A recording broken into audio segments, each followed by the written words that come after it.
The man I'm about to introduce is a patriot, a leader, and a visionary.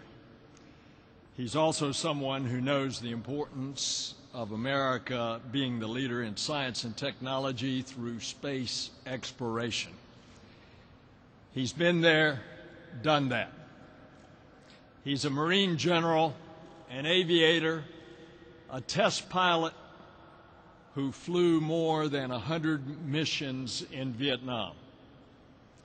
He's an astronaut and a veteran of 4 space shuttle flights.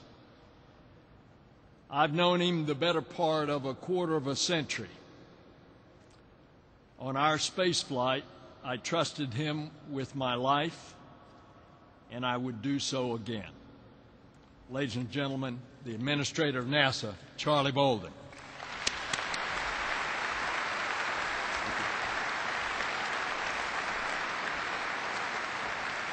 Thank you very much. Thank you very much. And thanks to all of you for coming out today, as difficult as it may have been to get here.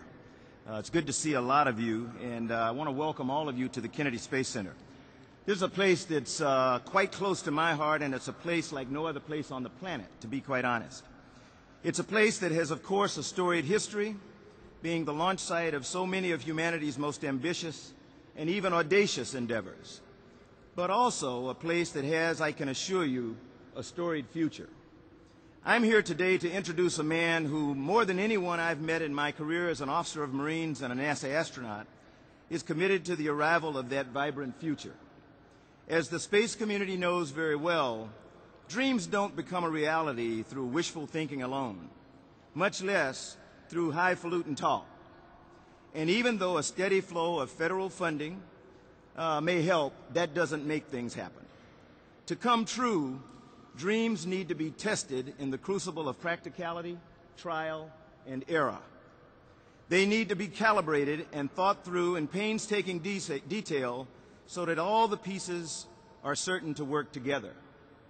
In this case, to lift us physically, and I dare say emotionally and even spiritually, into the deep frontier, the star-studded universe that all of us are so anxious to explore.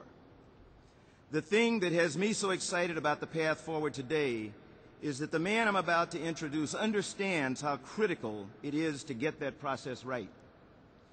To put it into place, an inspired but methodical plan that can really work for America and for the thousands of workers who every day are straining at the bit and giving their best to stretch the boundaries of what humanity can call home. I'm talking about a president who has, even in these tough economic times, has recognized the value of science, engineering, and innovation to this nation's future, to its economy, its health, its national security, and who, in his short tenure, has already, through his budgets and the Recovery Act, lifted the federal investment in civilian research and development to unprecedented heights. A president who has declared that it is essential for our students to get better science and engineering educations, and who has not just said so, but has put into place and obtained generous funding for programs to get them there. A president who has brought hundreds of students into the White House lawn to look through telescopes and meet astronauts like Buzz Aldrin and Sally Ride.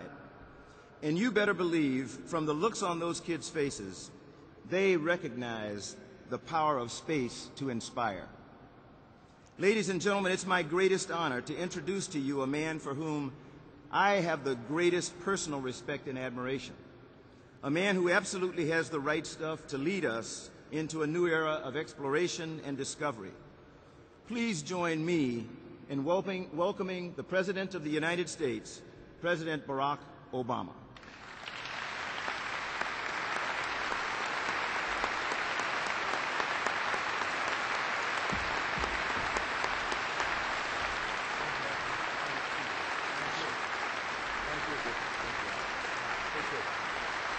Thank you, everybody. Thank you. Thank you.